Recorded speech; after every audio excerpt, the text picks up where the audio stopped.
대통령은 탄핵되었습니다. 그러면 최상목 부총리는 어떤 사람입니까? 제가 경제수장이라고요? 문재인 정부에서 윤석열 정부로 넘어오면서 문재인 정부 당시 경제 성장률이 4.5%였는데 윤석열 정부 올라오면서 경제수석이었습니다. 최상목. 경제수석이었는데 경제 성장률이 1.4%대로 떨어졌습니다. 이번에는 경제 성장률이 더 떨어져서 0%대라고 합니다. 이 경제 다 망친 장본인이 누굽니까? 최상목입니다. 한덕수입니다.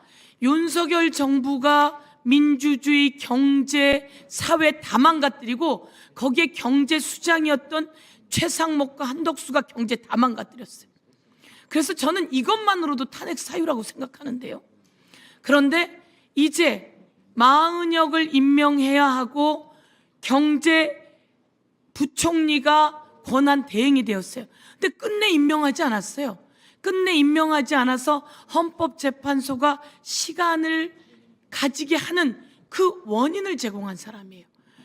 국회에서 임명한 헌법재판관을 임명해야 됨에도 불구하고 임명하지 않고 다른 일들만 줄줄이 해가면서 마치 윤석열 대통령이 잘못한 것이 없는 것처럼 행사해 왔어요. 이렇다면 경제부총리로서 아니 권한대행으로서 엄청난 잘못을 저질렀습니다.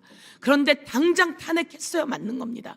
그럼에도 불구하고 윤석열 대통령에 대한 탄핵 심판이 계속 너무 오랫동안 질질 끌면서 이루어지고 있었기 때문에 최상목 권한대행을 우리가 두게 되었던 겁니다. 그런데 최상목 권한대행은 윤석열 대통령이 탄핵됨에도 불구하고 제대로 그 일들을 하지 않고 있는 상황이기 때문에 이 상황에서 최상목을 탄핵하지 않는다면 대한민국의 국회가 자기 임무를 방기하는 겁니다.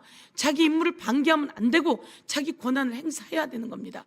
자, 지금 여기서 대한민국의 경제를 살릴 방법을 국회는 같이 만들어내야 되는 겁니다.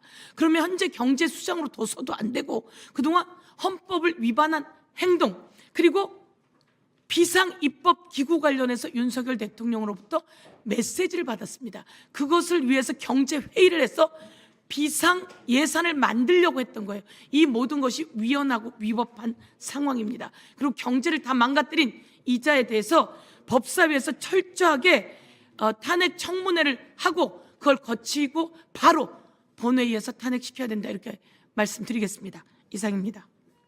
네, 수고하셨습니다.